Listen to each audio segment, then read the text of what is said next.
안녕하십니까. 문틀란TV입니다. 여권 성향 매체로 평가되는 11자 한국일보가 역시 친여 성향으로 널리 알려진 서울중앙지검 이송윤 지검장을 겨냥해 일갈했습니다. 신문은 이날자 사설에서 서울중앙지검은 옵티머스 사건 수사 관련해 큰 정치 사회적 파장을 부를 사안임에도 허위 내용이라는 펀드 대표 진술만 진술 조서가 아닌 면담 보고서에만 적고는 수개월간 대검에 보고조차 하지 않았다며 실체 규명을 위한 특단의 방안이 강구될 필요가 있다고 강조했습니다. 특임 검사나 특별수사본부 구성 필요성이 연상되는 대목입니다. 신문은 윤석열 검찰총장이 서울중앙지검 수사팀에 은폐 축소 의혹을 뒤늦게 알고 철저한 수사를 지시했지만 사건을 뭉갠 의혹을 받는 친정부 성향의 이송윤 지검장이 수사를 제대로 할 수 있을지, 그가 수사를 계속 지휘하는 게 타당한지 의문이라며 근본적인 문제 제기를 했습니다. 이것은 권력형 부패가 의심되는 이번 사건 수사에서 더 이상 이송윤 지검장이 수사 지휘를 하게끔 놔둬선 안 된다는 의미로 해석이 됩니다. 신문은 어떤 수사 결과가 나와도 이송윤 지검장이 수사 지휘를 하는 한 국민 신뢰를 얻기 힘든 상황이 돼버렸기 때문이라고 부연 설명도 했습니다. 평소 친여 성향 매체로 평가되고 있는 한국일보가 봐도 중앙지검 이송윤의 이번 사건 뭉개기, 권력 눈치 보기가 도를 넘었고 그에게 더 이상 철저한 수사를 기대하기 어렵다는 판단을 한 것입니다. 신문은 그러면서 수사를 맡은 검찰이 사건 축소 은폐에 급급한 모습이어서 실체 규명을 위한 특단의 방안이 강구될 필요가 있다고 거듭 강조했습니다. 특단의 방안이란 이송윤 지검장을 이번 사건 수사 지휘에서 배제하거나 별도의 수사팀 구성이 필요하다는 의미로 해석될 수 있습니다.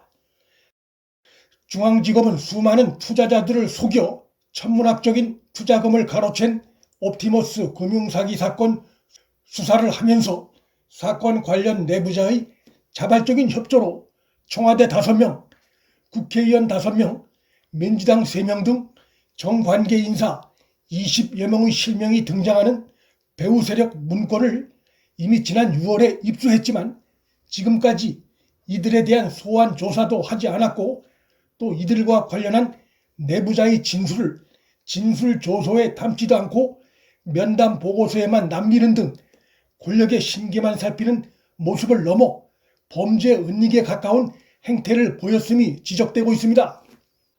이날자 조선일보도 사설에서 문 정권발 펀드게이트 범죄 은닉에 관여한 검사들을 향해 공범들이라고 질타했습니다. 이송윤이 지휘하는 중앙지검 수사팀의 이번 권력형 금융범죄 사건 수사 행태는 범죄 은닉에 가까운 행태라는 지적을 받기에 이르렀습니다.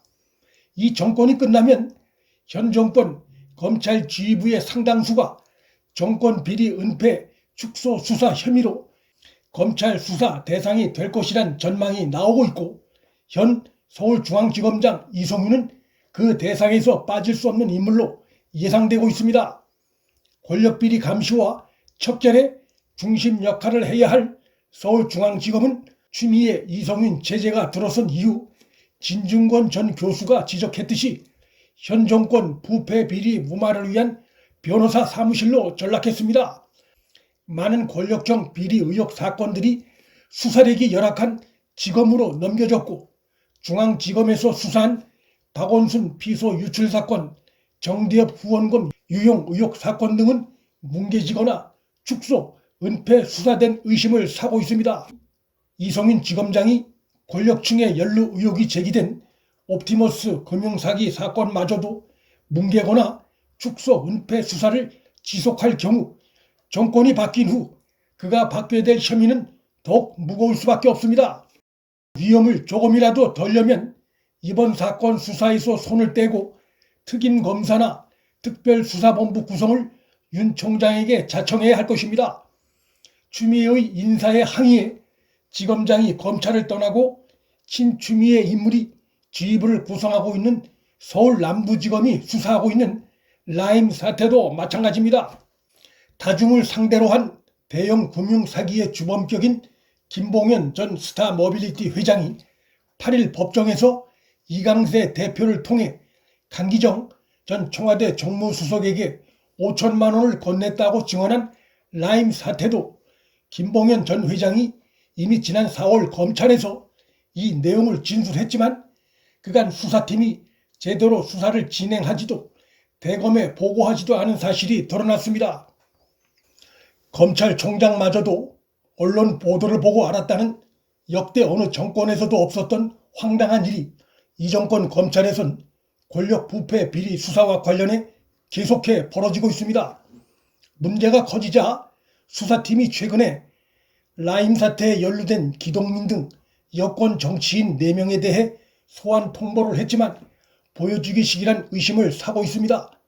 라임 사태 역시 연루 정치인들에 대한 후속 수사가 제대로 이루어지리라 기대하기 어려운 상황이고 현 수사 지휘부를 배제한 독립적인 수사팀 구성이 필요한 상황입니다. 이를 거부한 채 일방적이고 권력 눈치 보기식의 수사가 진행될 경우 어떤 수사 결과가 나와도 국민의 신뢰를 얻기 어렵고 그로 인한 정치적 데미지는 친정권 검찰, 나아가 현 정권이 고스란히 질 수밖에 없습니다. 새벽이 오기 전이 가장 어둡다는 말이 있듯이 권력형 부패 비리 검찰 수사에 대한 권력의 무도한 통제는 그런 상황을 연상시키고 있습니다. 문플란TV 여기서 마칩니다. 구독과 좋아요, 방송 공유는 방송 제작에 큰 힘이 됩니다. 시청해 주셔서 감사합니다.